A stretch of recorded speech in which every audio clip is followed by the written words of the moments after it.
You're listening to the Marne Report. Hi, Fort Stewart and Hunter Army Airfield. Kelsey here, back with another edition of the Marne Report podcast. Today I'm joined by our special guest, Major Jake Vogel, who is the Operations Officer with the Directorate of Emergency Services. Today we are going to talk all about recent gate changes and construction related to force protection.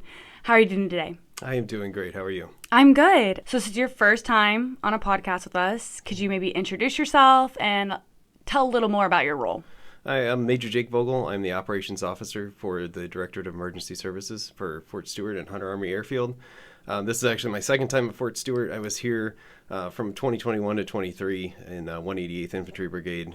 So this is my first time being on post doing emergency services things, and I've been here about 6 months. Just came from Poland with 5th Corps. Awesome. Well, thank you. Welcome back, I guess, to Fort Stewart. So there have been a lot of diversions to roadways on the installation recently. What exactly is happening for those who don't know?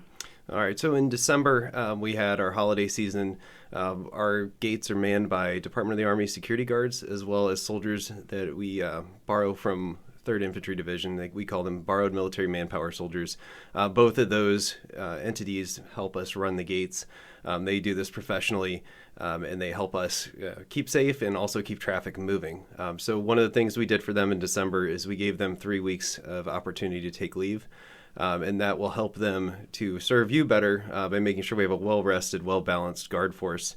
And then in our more recent turn of events, we have AVB, which is the Active Vehicle Barrier Construction. This active vehicle barrier is a safety enhancement for when we have threats that run through the gate. We are able to pop up these barriers to stop that threat from getting to our families and facilities on Fort Stewart.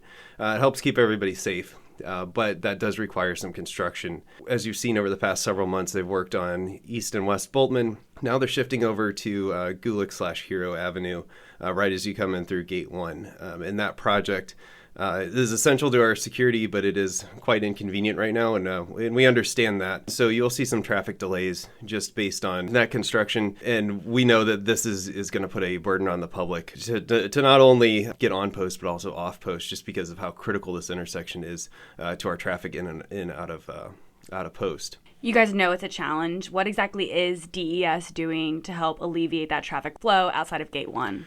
So one of the things that we're doing is traffic control points during peak hours.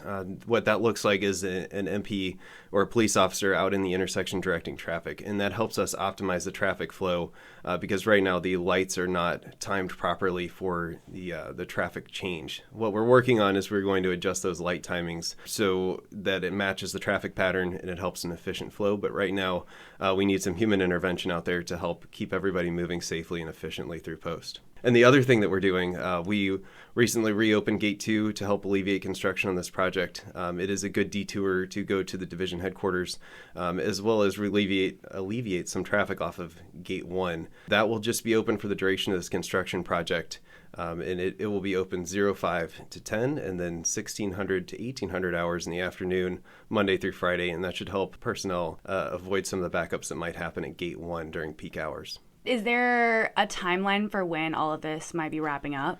So the construction contractor just started today on the Gulick/Hero portion of the project.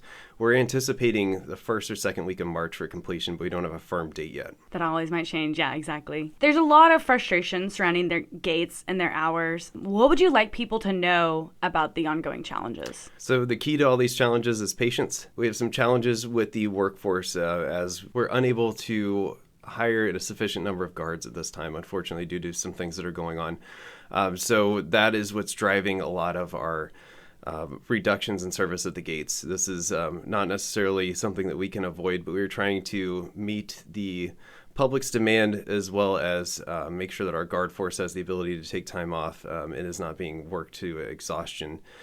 So we just ask that the public be patient with our guards. They are trying to get you through the gate as quickly as they can, as professionally as they can, and as safely as they can. However, that does take a bit of time. We have some security measures at the gates that sometimes will take a bit of time to resolve for someone coming through. And those are there to keep us safe and to protect the installation, our families, and our soldiers. Thank you. Yeah. Is there anything else you would like to add or share before we go? I would just ask the public, if you see an MP directing traffic, please follow their instructions. It may not exactly align with what the traffic signal is saying, but when that MP's in the intersection, please do as they say and not as the light says. That's a good advice. Thank you. All right, well, I hope you guys learned some more about our gates and gate changes. To stay up to date on gates and roads, please follow us on social media or check out the Fort Stewart website. Thank you, Major Vogel, for joining me today. It's been an absolute pleasure talking with you.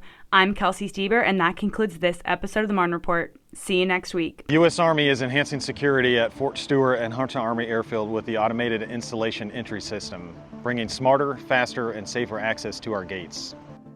Using advanced handheld devices, our security personnel can now verify identities in real time, even when the Visitor Control Center is closed. These devices tap into national law enforcement databases, checking federal and state records, DMV status, and more, all in about 45 seconds. Each gate is equipped with one handheld vetting device. If no issues are found, visitors may receive up to 180-day access to the installation. This works for family, rideshare services, food delivery, and MWR activities. If derogatory information is flagged, access will be denied and the visitor will be directed to the Visitor Control Center for further guidance. Your safety is our mission. With AIE in-lane vetting, we're keeping our community secure day and night.